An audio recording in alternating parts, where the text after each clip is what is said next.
Hello friends, இந்த வீடியோவில் நாம் என்ன பார்க்க போகிறோன்னா, ஒரு சைடு வந்து டெவலப்மெண்ட் பண்ணாமல் இருந்தாலும் இல்லை டெவலப்மெண்ட் சரியாக பண்ணாமல் இருந்தாலும் அதை எப்படி நம்ம வின் பண்ண முடியும் அப்படிங்கிறத நம்ம இப்போ பார்க்க போகிறோம். இந்த கேம் வந்து லண்டன் செஸ் கிளாசிக் 2010 ஆடின கேமு. இந்த சாம்பியன்ஷிப் வந்து மேக்னஸ் கார்ல்சன் வின் பண்ணார். ஆனந்த் வந்து செகண்ட் வந்தார். ஸோ ஃபஸ்ட்டு வந்து மைக்கேல் ஆடம்ஸ் E4 ஆடுறாரு. அதுக்கு ஹோவல் வந்து E5 ஆடுறாங்க. NF3க்கு NC6, பிஷப் B5. இது ரைலுப்பாஸ் ஓப்பனிங். NF6 ஆடுறாங்க castles. Knight into E4. Knight into E4ங்கிறது இது வந்து பெர்லின் டிஃபென்ஸுன்னு பேர். ஸோ பெர்லின் டிஃபென்ஸுக்கு இப்போது D4 ஆடுறாரு ஆடம்ஸு. ஆக்சுவலி இந்த இடத்துல ND6 நார்மல் மூவ் இருக்குது. பட் BE7 ஆடுறாரு ஹோவல். ஸோ BE7க்கு குயின் E2 ஆடுறாரு. இப்போ ND6 ஆடுறாரு. Bishop into C6 Michael Adams அடிச்சிடறாரு. Bishop into C6. Bishop into C6க்கு B இன்ட்டு C6 அடிக்கிறாங்க. ஸோ D இன்ட்டு E5க்கு நைட் B7 போயிடுறாரு. சென்டரில் பான் கவர் இருந்தால் நல்லது, அதனால் C4 ஆடுறாரு. C4க்கு பிளாக் கேன்சல்ஸ் பண்ணிடுறாங்க. இப்போ நைட்டு C3 ஆடிடுறாரு. இதுக்கு வந்து பிளாக் வந்து F6 ஆடுறாரு ஓவலில். இது வந்து ஆக்சுவலி இன்னும் டெவலப்மெண்ட்டே சரியில்லாமல் இப்போ வந்து கொஞ்சம் கிங் சைடை ஓப்பன் பண்ணுற மாதிரி இருக்குது. அதனால் அவ்வளோ நல்லதில்லை இந்த பொசிஷனில். ஸோ இப்போ வந்து ரூக் டு E1 ஒயிட் வந்து மைக்கேல் ஆடம்ஸ் ஆடுறாரு. அதுக்கு F into E5, queen into E5 அடிக்கிறாரு. குயின் E5க்கு BF6 அப்படின்னு குயின் அட்டாக் பண்ணுறாங்க. குயின் G3 அப்படின்னு கிங் சைடில் அட்டாக்குக்கு ரெடி பண்ணிக்கிறாரு. ஸோ இப்போ நைட்டு C5 ஆடுறாரு. இப்போ நைட் D3 போடலாம் அப்படின்னு ஐடியா பண்ணுறாரு. பட் டெவலப்மெண்ட்டில் ரொம்ப பின்தங்கி இருக்கார் பிளாக்கு. ஸோ இந்த இடத்துல பிஷப் G5 வைக்கிறாரு. பிஷப் G5க்கு நைட்டு D3 போட்டு ரூக் அட்டாக் பண்ணுறாரு. இப்போ ரூக் E2 போட்டு B2 போன சப்போர்ட் பண்ணலாம். பட் சப்போர்ட் பண்ணால் அது வந்து இன்னும் டெவலப்மெண்ட்டுக்கு வழிவகுக்கும் பிளாக்குக்கு. அதனால் என்ன பண்ணுறாருன்னா டெம்போ கெயின் பண்ணுறாரு. டெம்போ கெயின் பண்ணுறாருன்னா ரூக் டு E3 வைக்கிறாரு. ரூக் டு E3 வைக்கும்போது நைட் அட்டாக் ஆகுது. பட் பான் போகுது. பான் போனாலும் டெவலப்மெண்ட் அட்வான்டேஜ் காம்பன்சேஷன் இருக்குது அப்படிங்கிறதுனால ரூக் டு E3 வைக்கிறாரு. தேர்ட் ரேங்க்கில் அந்த ரூக் வந்து அட்டாக்குக்கு யூஸ் ஆகும் அப்படிங்கிறதுனாலையும் தேர்ட் ரேங்க்கில் வைக்கிறாரு. செகண்ட் ரேங்க்கில் வச்சா அது கொஞ்சம் பேசிவ் மாதிரி இருக்குது. இப்போ இந்த பொசிஷனில் ஆக்சுவலி நைட்டு B2 அடிச்சிடுறாங்க. நைட்டு B2க்கு ரூக்கே E1 ஆடுறாரு. ரூக்கே E1 ஆனோடனே இப்போ இந்த பொசிஷனில் பிஷப் டு A6 அப்படின்னு ஒரு டெவலப்மெண்ட் பண்ணலாம். இந்த பொசிஷனில் பிளாக் வந்து டெவலப்மெண்ட் பின்தங்கி இருக்கிறதுனால டெவலப்மெண்ட்டுக்கு தான் அது இப்போ முன்னுரிமை கொடுக்கணும். இப்போது N இன்ட்டு C4 அடிக்கிறதும் தப்பு. ஸோ N இன்ட்டு C4 அடித்தோன்னா ரூக்கு E7 வைக்கலாம். ரூக் E7 வச்சோன்னா இப்போது பிஷப் இன்ட்டு E7 அடித்தா திரும்பியும் ரூக் இன்ட்டு E7 அடிக்கலாம். ரூக் இன்ட்டு E7 அடித்தா இது கிட்டத்தட்ட வின்னிங் பொசிஷனே கிடச்சிரும் ஒயிட்டுக்கு. ஸோ அதனால் N இன்ட்டு C4 அடிக்கிறதும் தப்பு தான் இந்த பொசிஷனில்.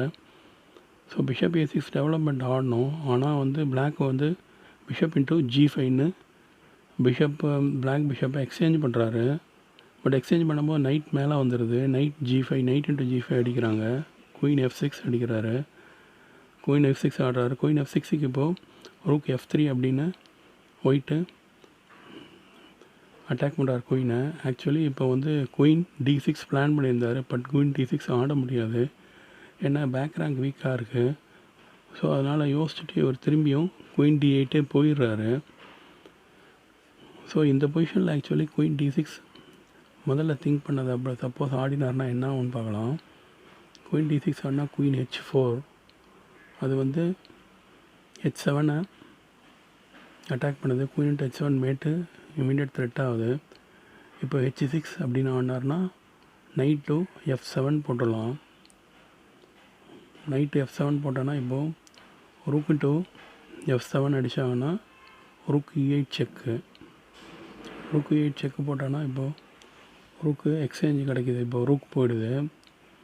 ஸோ மினிமம் எக்ஸ்சேஞ்ச் கிடைக்குது. ஸோ அது ஆட முடியாது. பட் சப்போஸ் இப்போது குயின் G6 ஆடி H7 வந்து சப்போர்ட் பண்ணார்னா கூட rook into F8 check, king into F8 அடித்தானா knight into H7 check, king G8, queen D8 check, king into H7 அடித்தாகணும். Rook E4 idea, rook H4 check வருது. இது வந்து clearly winning position ஆகிடுச்சு. So அதுவும் இப்போது ஆட முடியாது. குயின் G6ம் ஆட முடியாது. சப்போஸ் NF7க்கு அப்புறம் குயின் G6 ஆடலாமா அப்படின்னு பார்க்கலாம். அதுவும் ஆட முடியல. ஏன் அப்படின்னா நைட் இன்ட்டு H6 செக் வருது.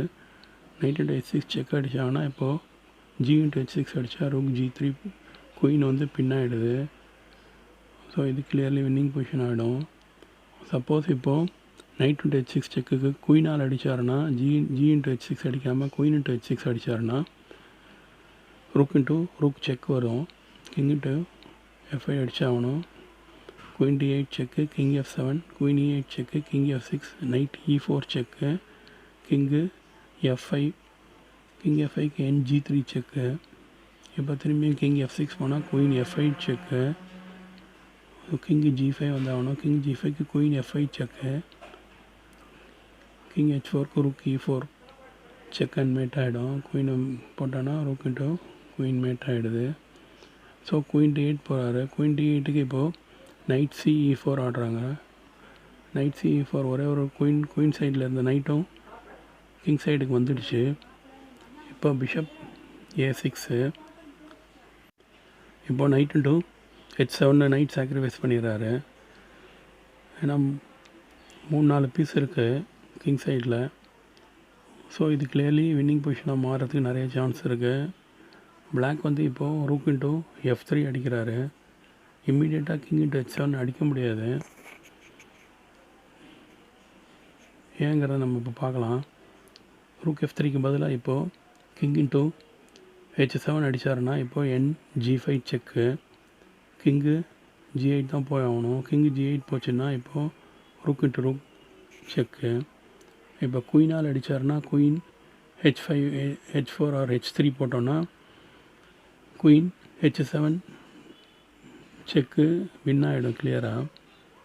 ஒன்றும் பண்ண முடியாது இந்த பொசிஷனில்.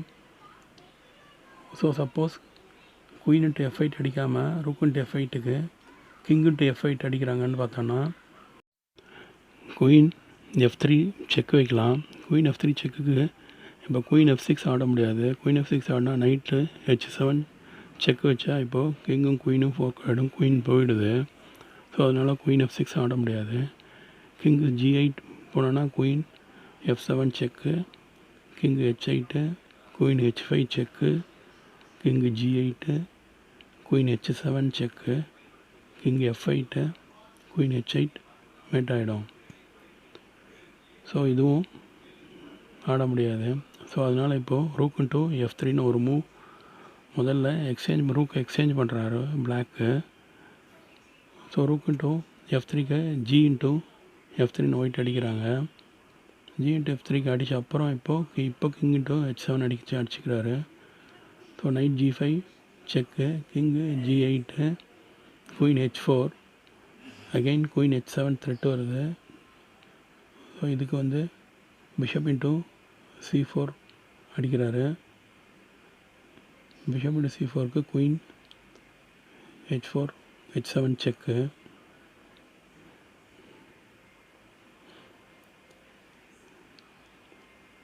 King F8, rook E5. Idea வந்து ரூக்கு F5 செக் இருக்குது இப்போது. ஸோ பிஷப் E6ன்னு போட்டு ரூக் F5 செக்கை கண்ட்ரோல் பண்ணுறாங்க. பட் இப்போது பிஷப் E6க்கு பதிலாக இப்போ குயின் F6 ஆடினாலும் குயின் H8 செக்கு, பிஷப் G8னாலும் knight H7 check, king F7 knight into queen, king into knight F4 அடித்தோன்னா இதுவும் வின்னிங் பொசிஷன் வந்துடுது. ஸோ அதனால் இப்போது பிஷப் E6 ஆடுறாங்க. பிஷப் E6க்கு இப்போ queen H8 check, king E7. இந்த இடத்துலையும் பிஷப்பு G8 வைக்க முடியாது. பிஷப் G8 வச்சா again rook F5 check, king E7, queen into G7 check, king D6, queen E5 mate ஆகிடுது. ஸோ ஒன்லி மூவ் தான், கிங் E7 தான் ஆடி ஆகணும் குயின் H8 செக்குக்கு. So queen H8 check, king E7, queen into G7 check, king D6னா knight E4 mate ஆகிடுது.